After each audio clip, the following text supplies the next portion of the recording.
Ma'am मैं अभी Rajendra Nagar station से लाइव हूँ। यहाँ पर छात्रों के खदेड़ा जा रहा है, भगाया जा रहा है और कोई सुन नहीं रहा है। इसमें यदि आप पढ़ाई जाओगे और वैकेंसी नहीं आएगी तो क्या होगा।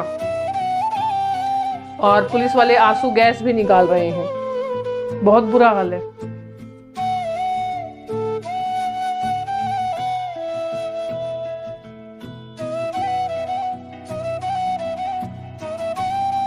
अरे नहीं बच्चा, ऐसे कैसे सुसाइड कर लोगे तुम। मैं मेरे तो पढ़ाई से दिल ही टूट गया है।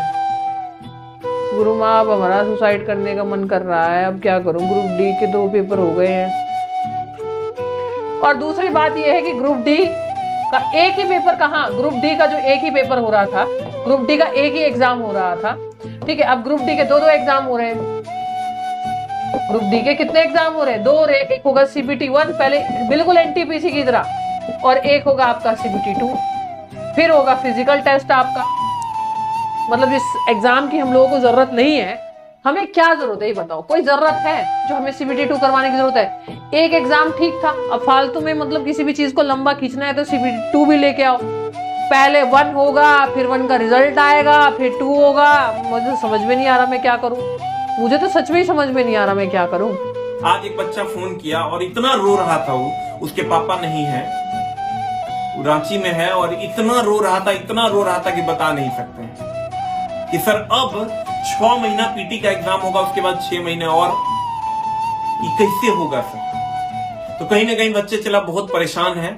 आगे अब एक बहुत बड़े आंदोलन की ओर बच्चों को मोड़ा जा रहा है रेलवे भर्ती बोर्ड के द्वारा।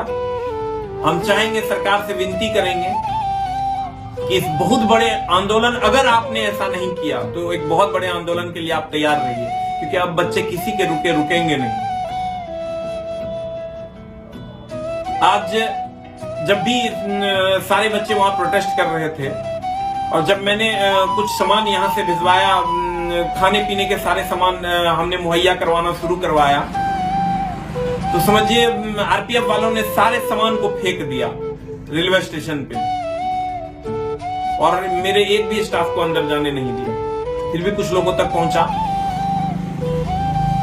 मतलब अब हद हो गई है। और आंसू गैस के गोले दागे गए, बच्चों को पे लाठी चार्ज भी हुआ। तो अब तो बच्चों के पास कोई उपाय बचा नहीं है, तो इसलिए सबको एक होकर लड़ना होगा। हम लोग आपस में ही अलग अगर हो जाएंगे, 2 खेमे 3 खेमे में बढ़ जाएंगे कि टीचर का अलग खेमा, जिसका NTPC हो PT हो गया उसका अलग खेमा, जिनका नहीं हुआ उनका अलग खेमा, जिनका नॉर्मलाइज में कम बढ़ा उसका अलग खेमा। तो फिर रेलवे में पिसते रहो। देखो अभी क्या हुआ, जिनका NTPC PT हो गया था वो ग्रुप डी के लिए अब कौन लड़ेगा, जिसका अब PT मेंस यहाँ भी देना हो। अब बताओ, 2 साल तक तो ये भर्ती फिर लटक गई।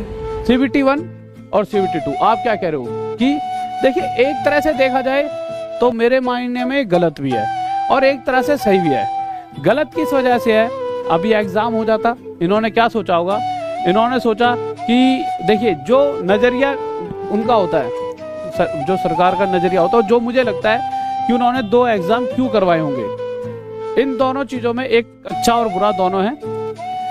अगर मेरा सोचना यह है कि इन्होंने सोचा है 23 फरवरी को पेपर हो जाएगा, बच्चे कहेंगे सर दूसरी भी भर्ती लाओ। अब ये क्या सोचेंगे, उसको थोड़ा सा हल्का सा या तो आगे तक बढ़ाने की सोच रहे हैं उसे, है ना।